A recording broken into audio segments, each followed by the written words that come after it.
The sky was a flat, dull gray when I opened my eyes, the kind of Ohio winter morning that makes everything feel heavier.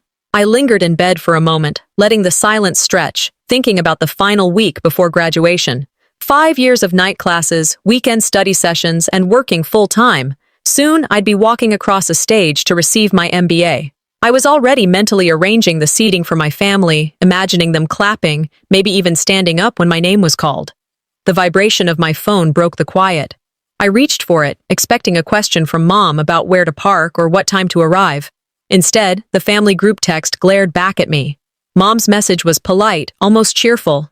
"Sweetheart, we can't make it to your graduation. Melis's housewarming is the only day everyone can gather. We'll celebrate you another time." I stared at the words, letting them sink in like cold water down my spine. "Well," I muttered into the empty room, "that's a gut punch before coffee." I knew favoritism existed in my family. It was as constant as the seasons. But this was a new level. The bitterness in my chest seemed to seep into the coffee I poured, each sip laced with the reminder that my place in the family had never been secure. By mid-morning, I couldn't sit with it any longer. I called Mom. "This is my graduation, Mom. I've worked for this for years." My voice was measured, sugar-coated enough to avoid sounding confrontational, but firm enough to carry weight. She didn't hesitate. "Sweetheart, houses aren't bought every day. You'll have more graduations in your life." I nearly laughed, but it came out as a sharp exhale. "More graduations. Mom, I'm 33. This isn't a hobby. It's a milestone." Her silence lasted just long enough for the sting to deepen. "We'll celebrate you later, I promise," she said, like a consolation prize. Later. Another time. The way people say it when they mean never? Maya Angelou's words floated through my mind. People will forget what you said. People will forget what you did. But people will never forget how you made them feel. I would never forget this feeling. I ended the call and wandered into the kitchen, staring at the family calendar on my fridge. The date of my graduation was circled in red marker, a bright little lie.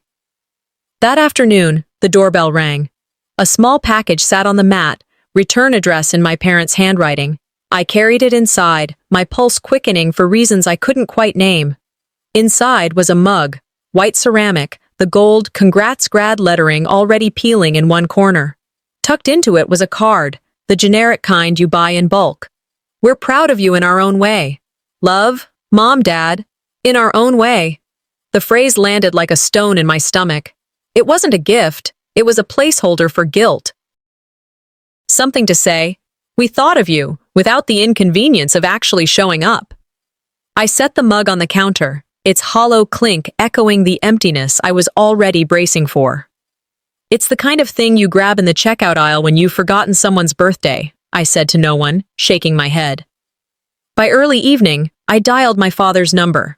Maybe, just maybe, he'd have a different take. "Hey, Dad," I began. "I just talked to Mom. You're really not coming?" His tone was gentle, careful, as if he were stepping through a minefield. "Your mother's made the plans. It's important for the family to be together for Melis." "And yet," I said evenly, "I'm apparently not part of that together." There was a pause, then the low sound of his sigh. He didn't argue, he didn't defend me, he just stayed quiet, and I realized that his silence was not neutrality, it was agreement by omission. "You're making a choice you can't take back," I told him. It was the first warning I'd ever given either of my parents. Still, nothing. That nothing told me more than any words could.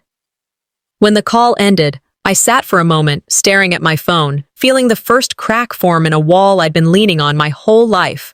By nightfall, the house was dim except for the soft lamp glow in my living room. My cap and gown hung on the door, waiting for a day that now felt uncertain in every way except the date. I poured a glass of wine, letting the cool liquid ease down my throat, and sat back in my chair. I imagined the auditorium, the row labeled Family of Ivania Krellin, each seat empty, glaring in the camera pans as other graduates' families filled theirs with applause and flowers. Oprah's voice from some long-ago interview rang in my mind. "When people show you who they are, believe them the first time." If they wanted me out of the family's spotlight, I'd find my own light, and I'd make sure it was bright enough to blind them. I swirled the wine in my glass, the deep red catching the lamplight, and made a silent promise to myself. Their absence would not define my achievement. I didn't know it yet, but their absence would be the least painful part of what was coming. 2 days later, I pulled into my parents' driveway, the same cracked concrete I'd known since high school, still littered with the salt stains of winter. I had told Mom I needed an old photo album for a work project, half true, half excuse to set foot in the house without making the visit about my graduation. When I stepped inside, the familiar scent of lemon polish and brewed coffee wrapped around me. I kicked the snow from my boots and wandered toward the living room. That's when I saw it. The gallery wall, as Mom liked to call it, stretched across the space above the sofa. Frame after frame, Malis in her cap and gown from high school, Malis on her wedding day, Malis with her daughter at the county fair. Her husband standing proudly beside her in most of them. My own face appeared exactly once, a dated photo from my senior year, tucked low on a side table, partly hidden behind a leaning pile of Good Housekeeping magazines. If walls could talk, these ones would tell me I was just a guest here. I stood there, hands buried in my coat pockets, taking it in. No need to touch anything. The arrangement already said more than words could. I snapped a mental picture, sealing it with the quiet realization that this imbalance had been here far longer than I'd wanted to admit. "Ivania!" Mom's voice floated from the kitchen. "Come in here, honey." She was at the counter, arranging little cheese cubes on a serving tray. "I've been planning the menu for Malis's housewarming. Do you think spinach dip or artichoke is more festive?" "I was actually hoping we could talk about my ceremony." "Oh, we'll celebrate you another time, dear," she said without looking up. "Right now, it's about Malis. You know how much this means to her." There it was again, that casual shift from me to her, as natural to Mom as breathing, my lips pressed together. It's always been about Malis, I thought, though I didn't say it aloud. Not yet. I left with the album under my arm, the weight of it nothing compared to the heaviness in my chest. The drive home felt longer than usual, each stoplight a chance to replay her tone, her words, the way they slid so easily past any consideration of me. That night, curled on my couch with a blanket, I let my thumb scroll through Instagram. There she was, Malis, in a perfectly framed shot in front of her new house, champagne glass raised, the front porch draped in a welcome home banner. The caption read, "Success isn't about degrees, it's about building a life you love, from the ground up."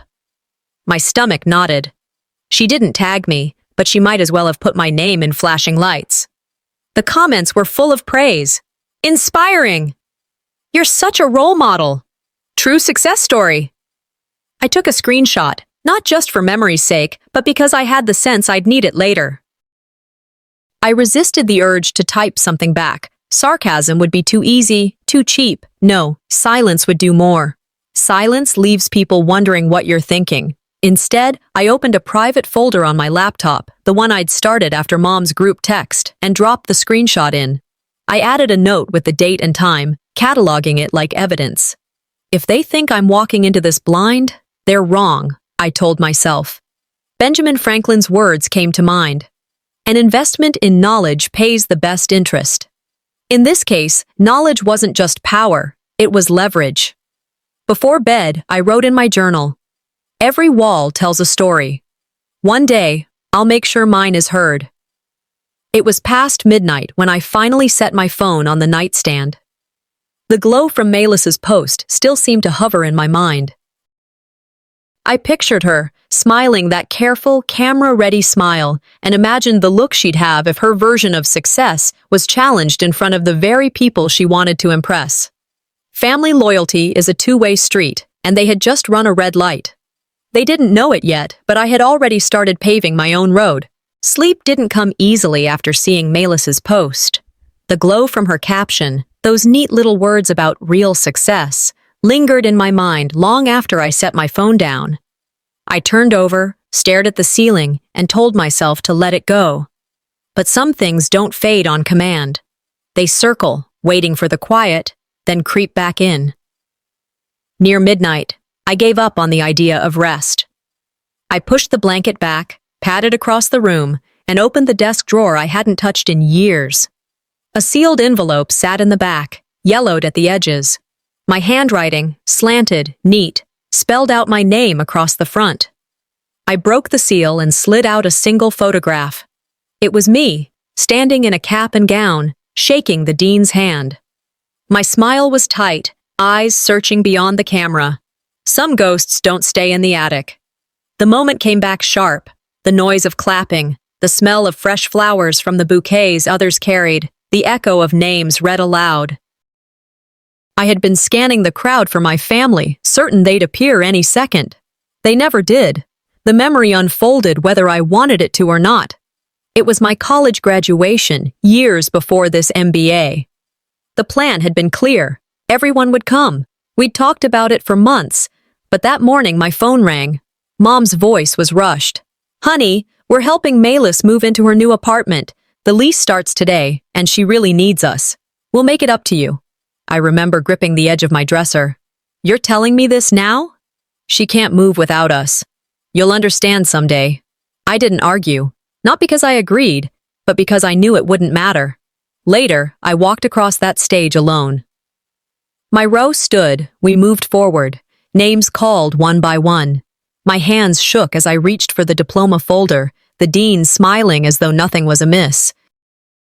"No one can make you feel inferior without your consent," I whispered to myself, Eleanor Roosevelt's words looping in my head. I clung to them, repeating them like a shield, but the shield didn't change the empty seats in the family section, or the strangers clapping politely because that's what you do when you don't know someone. That day had set the precedent for every milestone since. I set the photograph on my desk, staring at it as the present crept back in. The weight in my chest was the same now as it had been then. Different ceremony, same absence. It wasn't coincidence. I flipped open the leather-bound folder that held my growing evidence, printouts of messages, screenshots, notes with dates and times. On a fresh page, I wrote, 200X, graduation overshadowed by Malis's move. Patterns reveal themselves when you stop making excuses for people. As I closed the folder, my elbow knocked a stack of old documents to the floor. Papers fanned across the carpet, and I crouched to gather them. One file caught my eye, bank statements from my first years working after college. I sat back on my heels, flipping through. There they were, regular transfers to my parents' account. At the time, they'd told me the mortgage was behind. I had agreed without hesitation, sending money each month to help keep the house. A thought flickered. I pulled my laptop closer, opened the county property search, and keyed in their address. The mortgage had been nearly paid off before my transfers began. I leaned back, letting that settle. Then another search, Malis's first home purchase date. The down payment amount matched, almost to the dollar, the sum of what I'd sent them over those 2 years. It wasn't just emotional sidelining. I had bankrolled her start. I placed the papers in a neat stack, sliding them into the evidence folder. My hands trembled, not with sadness, but with clarity. They've been writing checks with my name on them, but cashing them for hers. I sat at the desk for a long time, the photo from my college graduation beside the stack of bank statements, 2 pieces of a puzzle I hadn't wanted to see but now couldn't ignore. The next move on that scoreboard was going to change the game entirely. The morning light spilled across my kitchen table, pooling over a spread of bank statements I'd pulled from a box in the hall closet. I'd lined them up in chronological order, my coffee cooling untouched beside me. Every page carried the same phrase in the memo line: family support. For years, I'd believed those transfers kept my parents from losing their home. Now I knew better. It's one thing to get played, it's another to bankroll the show. I marked each payment with a red pen, totaling them in the margin. The number stared back like a bruise, large enough to be a down payment on a decent house. And according to county records, it had been, not for me, not for my future, but for Malis. The folder in front of me, labeled in black marker as housewarming truth, was no longer just a record. It was the foundation of a strategy. This wasn't a misunderstanding or misplaced loyalty. It was theft wrapped in a bow of family obligation. The phone buzzed against the tabletop. A message from Lenara. "Need to show you something. Don't freak out. Attached were 3 screenshots. The first showed the header of a group chat titled Family Planning. I didn't recognize the list of names at first, until I realized it was my family's private thread. Lenara's text followed. Malis must have invited me by mistake. She meant to add her friend Lisa, I guess. I tapped the second image. Mom's message sat plainly in the middle of the feed. Let's all make sure we're there for Malis. No need to split our attention for the graduation thing. The third screenshot sealed it. Malis had replied, exactly. If she asks, say you're busy or be vague.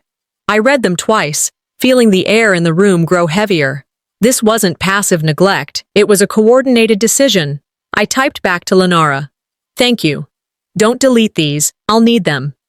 Once saved into the folder, the screenshot sat alongside the bank statements, 2 halves of the same betrayal. Money and presents, both denied to me, both given freely to her. I stared at the list of transactions again, my jaw tightening. Then I picked up the phone and dialed Mom. She answered on the second ring, cheerful as ever. Hi, honey. I saw the messages, I said, my tone steady. You didn't just forget my graduation, you planned to avoid it. Silence. Then, it's not like that, honey. We just wanted to make sure Malis had her special day. And mine doesn't matter? Another pause. You're overreacting. No, I said, heat sharpening my voice. I'm finally reacting. She inhaled like she might say more, but I ended the call. The line between us, already frayed, had hardened into something brittle and cold. By mid-afternoon, I was making calls, not to family, but to the people who'd been there for me without condition. I confirmed my guest list for the ceremony. Coworkers who'd seen me juggle deadlines and night classes, my mentor who'd pushed me to apply for the MBA program in the first place. I reserved 2 front-row seats for them. If my family wanted to erase me from their picture, I'd make sure someone else was holding the camera. When they go low, we go high, Michelle Obama had said. I thought of that as I tucked printed seating charts into my bag, though in my case, I was going high with receipts in hand. That evening, I walked through the graduation checklist, gown steamed, cap fitted, shoes polished, and on the desk, beside the invitation to Malis's housewarming, the sealed envelope holding every screenshot, statement, and record I'd collected. Late at night, I slipped the envelope into the bag I'd carry to the ceremony. My fingers lingered on the zipper. If the moment came, I would be ready to end the story they'd been telling. They thought this was just a housewarming. I was preparing for a reckoning. 3 days before graduation, I was making coffee when my phone rang. The caller ID read, Uncle Jareth, and for a split second, I felt the tiniest lift in my chest. He had been my last anchor, the one relative I truly believed would be in that front row for me. His voice was hesitant. Morning, Evie. I wanted to talk to you before you hear it from someone else. My stomach tightened. Go ahead. He cleared his throat. I'm not going to be at your graduation. Your mom and Malis, they really want everyone at the housewarming. It's just easier this way. Easier for who? Certainly not for me. That, I said slowly, is the nail in the coffin for any illusions I had left. I don't want you to take it the wrong way, he rushed to add. It's not about you. It's entirely about me, I cut in. But thanks for confirming what I needed to know. There was a pause, like he might try to patch it over, but I ended the call. The weight of his words landed heavier than I expected, because he'd been the one I'd been holding out hope for. By afternoon, I had more proof. Lenara texted, You should see this, followed by a screenshot. It was from a cousin, summarizing a family meeting at my parents' house. They had gone over money matters and final logistics for Malis's big day. My name wasn't in the notes. Not once. Not even a token. Should we invite Ivania? It's one thing to be left off a guest list. It's another to be erased from the minutes. I added the screenshot to my housewarming truth folder. The manila envelope was so thick now, it barely closed. An hour later, I messaged Jareth. Meet me at Brew Bean, 30 minutes. The cafe was half full when I arrived. I spotted him in a booth, hands wrapped around a mug. He smiled faintly as I slid into the seat across from him. I think we both know why we're here, I began. He shifted uncomfortably. Evie, I hate all this tension. You know exactly what this is, I said. You know they're cutting me out on purpose. He sighed. I don't want to choose sides. By not choosing, I told him, you already have. His eyes dropped to his coffee. That silence told me more than any speech could. I stood, pulling out my wallet to pay for my tea. If he wouldn't invest in showing up for me, he wouldn't even get to buy me a drink. I left before he could answer. Back at my apartment, the light was fading. I opened my laptop and drafted invitations for a post-graduation dinner, my dinner. The guest list was short. People who had shown up for me consistently, no explanations, no excuses. The venue was a small, elegant Italian place downtown. I booked a private dining room and prepaid the deposit. In my journal, I wrote, "My circle may be smaller, but it's solid." I remembered something Dr. Phil once said, "You teach people how to treat you by what you allow." I was done allowing disrespect. As night fell, I spread my evidence folder, the dinner confirmation, and my graduation schedule across the dining table.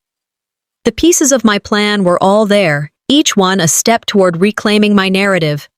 They're playing their game at the housewarming, I murmured to myself. I'm preparing mine for when the spotlight swings my way. If they wanted a story without me in it, they should have picked a different ending, because I was about to write my own. The alarm sounded before sunrise, though I had been awake for some time. Graduation day should have begun with anticipation, but the first sensation was a heaviness pressing into my chest. I reached for my phone on the nightstand, telling myself I'd scroll through a few messages before starting the morning. At the top of my Facebook feed was a fresh album from Mayless, Home Sweet Home. Today's going to be perfect. Every photo was a carefully staged tableau. My parents, aunts, uncles, cousins, all standing in front of her new house, grinning like they were at a campaign rally.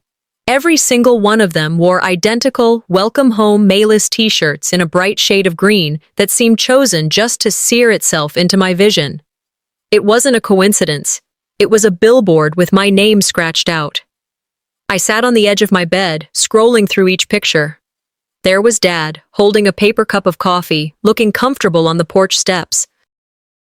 Mom was mid-laugh in another, one arm wrapped around Mayless's shoulder. The timestamps were salt in the wound, posted just hours before my ceremony. I locked the phone, exhaled slowly, and set it down. They'd know from the silence that I'd seen it. I wasn't giving them the satisfaction of a reaction. By mid-morning, I was at the kitchen counter making tea when Lenara's name lit up my phone. "Listen to this," her text read, followed by a voice memo. I pressed play. The background noise was unmistakable, clinking glasses, the low hum of a backyard crowd, and then my mother's voice, clear and deliberate. "Ivania's book smart, sure, but she never learned how to put family first."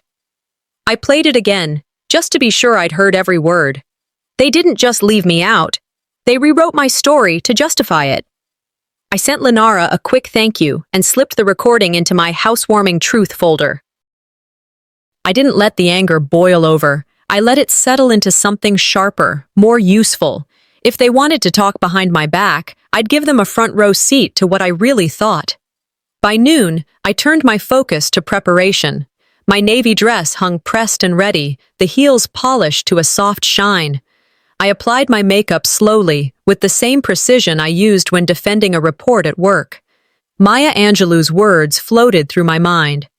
"I've learned that you can tell a lot about a person by the way they handle three things: a rainy day, lost luggage, and tangled Christmas lights."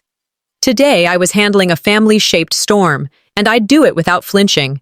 Instead of sending an angry message, I took a photo, cap and gown draped over my arm, the morning light catching just enough to make the colors stand out.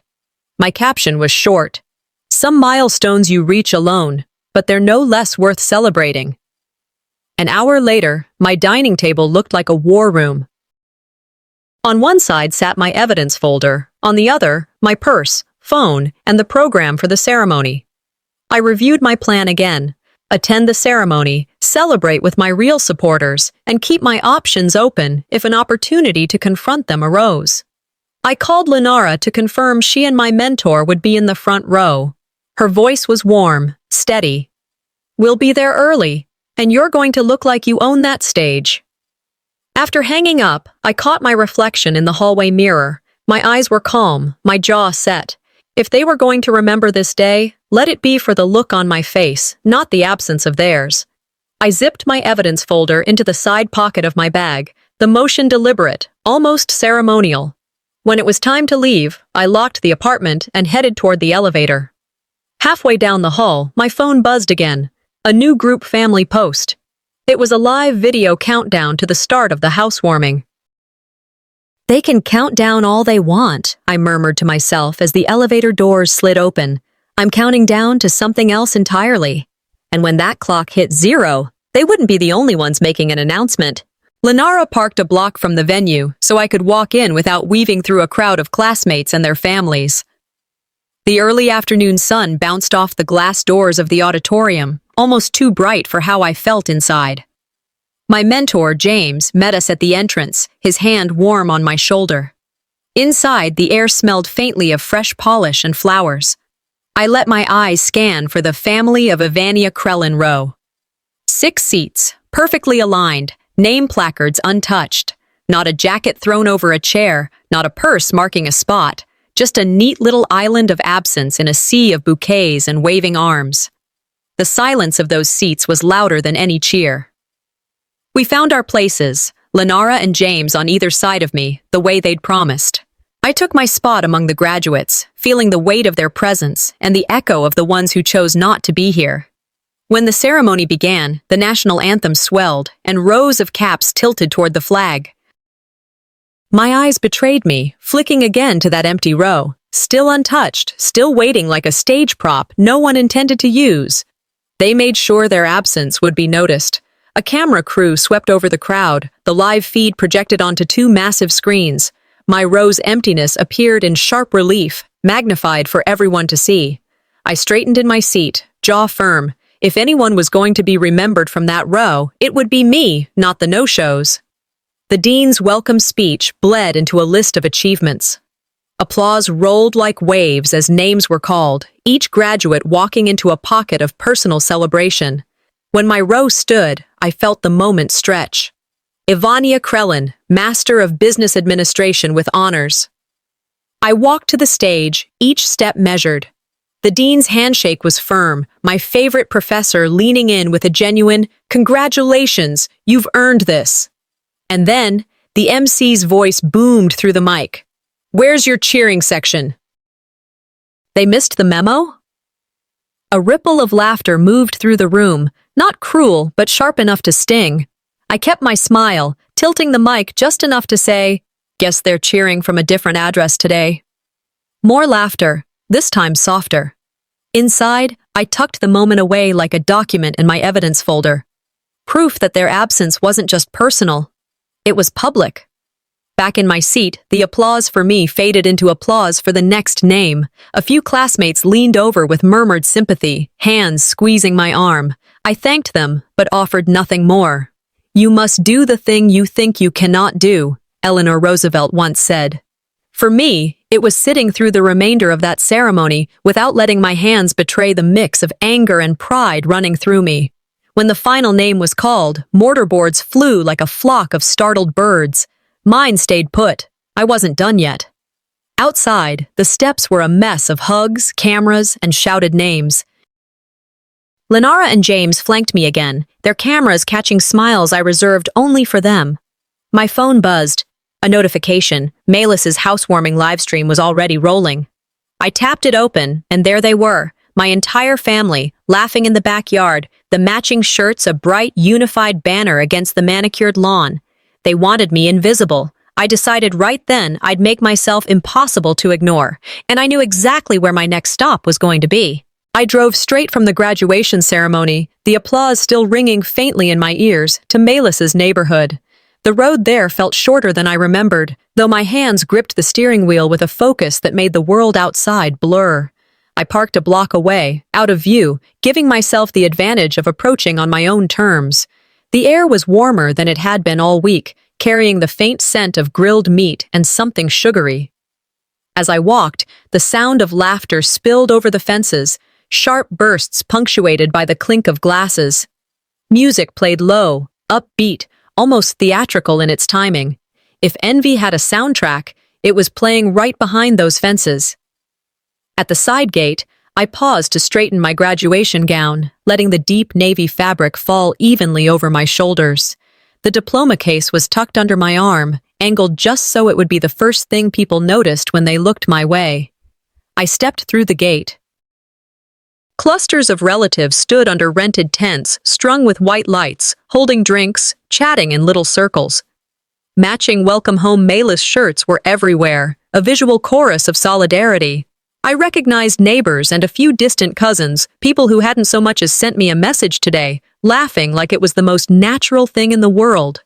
Near the bar, a large flat-screen TV looped a professionally edited video montage, Mayless standing in front of her new home, walking through rooms, hugging guests at the closing table. Halfway through, the clip Lenara had sent me earlier played. Mayless, holding a microphone, beamed at the crowd. Our family always stands together, except when people choose not to be part of it. A few heads turned in my direction before quickly darting away. My face stayed neutral, my spine straight.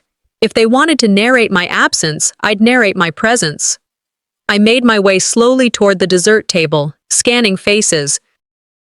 Some people offered awkward half-smiles, others avoided eye contact altogether. It didn't matter. I wasn't here to hide in the corners. Then I saw her. Mayless spotted me from across the yard, her expression unreadable for a beat before she started toward me, champagne flute in hand. The smile she wore wasn't polite. It was the smile of someone who believed the game was already won. "Didn't expect to see you here," she said lightly, though her eyes flicked immediately to my gown and the diploma in my arm. "I figured if I couldn't get my family to my graduation," I replied, "I'd bring the graduation to my family." Her smile didn't falter. "Well, I'm glad you could join. We've been celebrating all day." "Clearly." I let the word hang, just long enough for her to notice. Around us, the chatter dimmed a little. My mother stood a few feet away, deep in conversation, but angled just enough to keep me in her peripheral vision. A few cousins nudged each other, their whispers carrying farther than they intended. I positioned myself beside the dessert table, where the vantage point was perfect, visible to everyone, but with my back to the fence so no one could edge me out. I slipped my phone from my pocket and tapped the camera on, holding it casually against my side. Fragments of conversation floated into the recording. "She just showed up? In her cap and gown? Bold move." If they were going to write me out of the script, I was ready to crash the premiere. I moved slowly along the table, taking a small plate and sampling a bite of cake, every motion deliberate. Mayless kept glancing my way, and even from here, I could tell her smile was starting to tighten. As I reached for a fork, a voice somewhere behind me muttered, "Well, she's not going to cause a scene here, right?" I set the fork down, slipped my phone back into my bag, and let the corner of my mouth lift in my own version of a victory smile. They thought I came here to watch. No, I came here to direct. And the next line in this script was going to flip the whole plot. I stayed by the dessert table longer than I needed to, letting the sweet smell of vanilla and coffee mingle while I listened to the conversations circling around me. Words like family unity and always being there for each other floated over the clinking of glasses, each one a barb in its own way. My gaze drifted past the rows of cupcakes to the far end of the yard, where a tripod and a high-definition camera sat angled toward the main table. The live stream wasn't just running, it was broadcasting this whole spectacle to Mayless's followers online. If you want the truth to travel, give it a microphone. I adjusted my gown, the heavy fabric brushing against my ankles, and tightened my grip on my diploma. My pulse slowed as I walked toward the center of the yard, the pathway cutting clean through the clusters of guests. Mayless sat at the main table beside Mom and Dad, Corvina and Alban, chatting with a pair of neighbors. The mic rested on the table in front of her, silver and waiting. She finished her thank you speech to polite applause.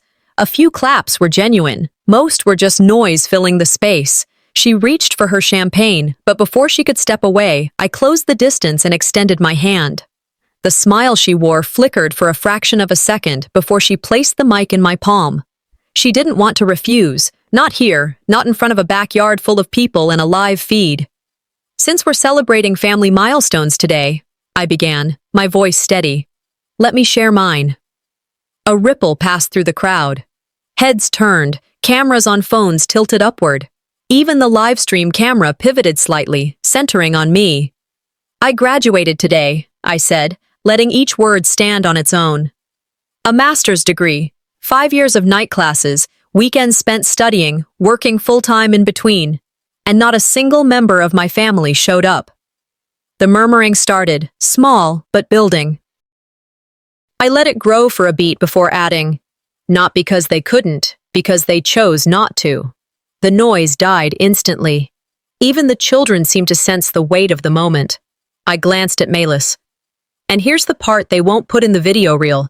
They used my own savings to buy this house we're standing in. Gasps broke out like cracks in ice. A man near the bar shifted uncomfortably.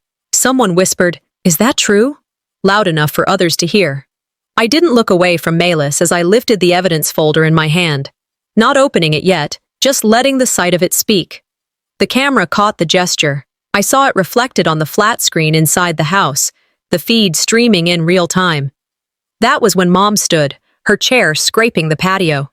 "Ivania," she said, voice pitched to Carrie, "this isn't the time or place. You've made your choices, and from now on, family matters don't concern you." Her words were sharp, but her hands trembled against the edge of the table. "You made sure of that a long time ago," I replied. "I'm just making it official." The live stream caught every syllable. Comments began to appear in the corner of the screen. Questions, shock, a few congratulations from strangers. Inside, the flat screen was filling with them, each one a little window into how far this moment was traveling. Sunlight's the best disinfectant, and right now, the blinds are wide open. I set the mic down deliberately, letting it thud softly against the table. My diploma was visible, the embossed seal catching the light as I turned. Walking toward the gate, I felt the energy shift behind me. Voices rose, some defensive, some questioning. It didn't matter. I'd said what I came to say, and the echo of it would outlast this party. My phone buzzed in my bag as I reached the sidewalk. Notifications from people I didn't know poured in. Thanks for speaking up, admiration for telling the truth, offers of solidarity from complete strangers who'd seen the feed. They wanted me out, fine, but I wasn't leaving quietly. And before the night was over, I'd make sure they knew just how loud I could be. I left the mic sitting on the table outside and slipped through the side door into the house, bypassing the largest clusters of guests. The cooler air inside carried the faint scent of furniture polish and something floral, probably the same arrangements Melis had boasted about in her posts. In the living room, a smaller knot of relatives huddled together, their voices low but charged. They broke off mid-sentence when I stepped in. You could cut the tension with a butter knife. I crossed the rug, set my diploma case down on the coffee table, and unzipped my bag. The thick envelope slid into my hands, heavier now that the moment had arrived. They wanted proof. I brought a library. Aunt Miriam's eyes narrowed. "What's that?" "You'll see." My voice was calm, deliberate. I straightened and let the room settle into silence before I began. I called over the ones I knew never questioned Melis. 3 cousins, an uncle, and my godmother. They came reluctantly, exchanging wary glances. I took my time laying out the contents, copies of bank statements marked with my transfers, the property records showing the mortgage nearly paid off before the withdrawals began, and the printed screenshots from the family chat. "This," I said, tapping the first page, "is where my money went. And here," flipping to the property file, "is the house it bought. This house." Faces shifted, defensiveness melting into something closer to doubt. "You can fool all the people some of the time," I quoted Lincoln evenly, "but you cannot fool all the people all the time." A voice came from behind me. "Am I interrupting?" I turned to see Orvin Cadell in the doorway, suit crisp despite the humidity, his briefcase in hand. I'd texted him during the ceremony, "Be ready." He stepped forward, shook my hand, then faced Corvina, Alban, and Melis, who had followed him in. "You are hereby given notice," he began, his tone sharp enough to still the room, "that legal proceedings will be initiated for the misappropriation of funds belonging to my client." Gasps rippled through the group. Someone muttered, "She's serious." Orvin opened his briefcase and withdrew a single envelope, placing it on the table in front of my mother. "This outlines the basis for the claim and the remedies we will seek. I suggest you read it carefully." No one reached for it. I gathered the papers I'd displayed, tapped them into a neat stack, and looked directly at Malis. "This is the last time you'll ever spend my money without my consent." Her jaw clenched. "They thought I'd play checkers," I said, sliding the documents back into the envelope. "I've been playing chess. The originals were already secure elsewhere. What I carried now was more than enough for this crowd to know the game had changed." As I turned toward the door, I caught Malis watching me, her expression stripped of the smug curve she'd worn all afternoon. This wasn't a backyard game anymore. It was a legal match, and I'd just served first. I walked out into the humid air, Orvin close behind. Voices rose behind us, some angry, others hushed with worry. In the driveway, he glanced at me. "Ready for the next step?" I nodded. "They can spin their story all they want. The receipts speak louder." By tomorrow morning, those receipts would be in more hands than they could ever control. The sunlight filtering into my apartment felt softer than usual, but my body was still wound tight from yesterday's storm. The adrenaline had drained away, replaced with a strange, deliberate calm. I reached for my phone on the nightstand, expecting silence. Instead, there were several missed calls and a handful of texts from relatives, some defensive, others pretending nothing had happened at the housewarming. I ignored them and went straight to my online banking app. The result wasn't a surprise. My access to the shared family account was gone. They'd slammed the door and bolted it, forgetting I'd already walked out. Instead of feeling panic, I felt lighter. That money had been a leash disguised as family responsibility. Without it, there was no tether. At the kitchen table, I brewed coffee and opened my laptop, reviewing my own accounts. Without the shared account, my income and savings stood cleaner, easier to control. I started a list of every subscription, bill, and small commitment I'd linked to the family network. One by one, I planned how to shift them entirely under my name. Oprah's words came to mind. "You get in life what you have the courage to ask for." And I was done asking permission to use my own resources. I opened my messages, blocked the family group chats, and felt the noise drain away from my day in a single tap. By mid-morning, I was ready to speak to the people who'd stood with me. My first call was to Lenara. She answered with warmth in her voice. "You don't know how proud I am of you," she said. "Half the office is still talking about how you handled yourself. You didn't lose your temper, you owned the room." "That was the point," I replied. "They wanted a scene. I gave them a statement." Jareth's call was next. His tone was too casual, like nothing had happened. "Evie, I think everyone just got caught up in the moment yesterday." "Neutrality is quiet approval, Jareth," I told him plainly. "If you can't call out what happened, then you're agreeing with it." He went silent. We ended the call on that note. Finally, I rang Orvin. He confirmed the legal paperwork was filed and told me to expect pushback. "They'll try to bait you," he said. "Don't respond directly. Every word now matters in your favor." "I'm not just stepping away, Orvin," I told him. "I'm stepping into something bigger." The rest of the afternoon was about building the life I actually wanted. I finalized the post-graduation dinner list, inviting only those who had actively supported me. The RSVP confirmations came in quickly, genuine yeses without a single maybe. After that, I opened a travel site and booked a long weekend trip for next month. It would be my first real vacation in years, and the thought alone made my shoulders ease. Sometimes you have to prune the tree to let it grow. In the living room, I unwrapped a new frame I'd bought on the way home yesterday. My diploma slid inside, the embossed seal catching the light. I hung it in the one spot in my apartment where the morning sun always touched. As I stepped back to admire it, my phone buzzed on the coffee table. The subject line in my email read, "Statement from Malis." I held the phone in my hand, weighing whether to open it. It could be an apology, though I doubted it. More likely, it was another crafted narrative to pull people back into her corner. Whatever it was, it wouldn't change my decision to live without their approval. But sometimes, knowing the next move is just as powerful as making it. So I opened it. Morning sunlight spread across my kitchen table, touching the edge of my coffee cup as I opened the email from Malis. The subject line alone, clarification regarding yesterday, told me this was no apology.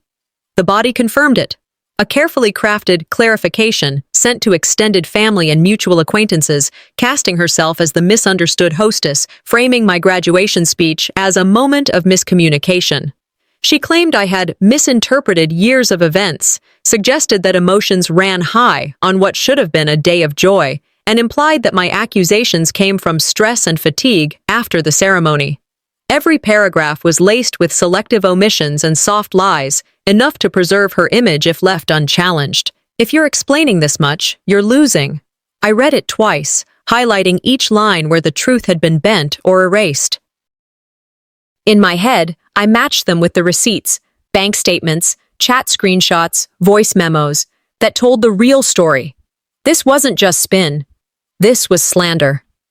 I opened a blank email. My subject line was simple. For the record, the truth you weren't told. I attached the full file, the financial transfers, the county property records, the group chat screenshots, Lenara's recorded audio of my mother's words, and the live stream clip of my public statement. The recipients list wasn't limited to her audience. Every person who had received her clarification would get mine, along with a few key figures in the community who'd taken her side without question. I laid out a concise timeline, dates, amounts, screenshots, clean and factual. No insults, no emotional detours, just the truth in chronological order. Mark Twain once said, "If you tell the truth, you don't have to remember anything." I intended to make this unforgettable. My finger hovered over the send button. Not from hesitation, but from the weight of the moment. Once I clicked, there would be no walking it back. I pressed. The first reply came within minutes, a neighbor I barely knew. "I had no idea. I'm so sorry." Then more. Apologies, admissions of ignorance, messages of support. Lenara called, half laughing. "You just dropped a bomb on their PR campaign." "No," I told her. "I just cleaned the record." By mid-afternoon, the fallout was already spreading. Malis canceled her open house tour. Corvina quietly left a community Facebook group after the comments turned critical. 2 relatives who hadn't spoken to me in months sent private messages admitting they'd believed her version until now. I took screenshots, not to gloat, but as proof of how quickly the tide turns when facts replace rumor. Sunlight isn't just a disinfectant, it's a spotlight. Orvin called to say the smear attempt only strengthened my legal case. "They'll either settle fast or lose harder," he said. His voice carried the calm of someone who'd seen this kind of shift before. That evening, I walked into the private dining room of the Italian restaurant I'd reserved weeks earlier. Every seat was filled, not with blood relatives, but with people who had shown up for me in real ways. Plates clinked, glasses caught the warm light from the overhead fixtures, and conversations hummed with the comfort of sincerity. My diploma sat on a small side table, framed and angled so the setting sun from the window illuminated its seal. I stood, glass in hand. "Thank you for being here," I began. "Not just tonight, but every time it mattered. Family isn't who shares your blood, it's who shows up." I looked around the table, letting my gaze rest on each face that had chosen me over convenience, and I'd rather stand alone in truth than sit together in a lie. The toast was met with the kind of applause that doesn't fade quickly, the kind that lingers like a promise.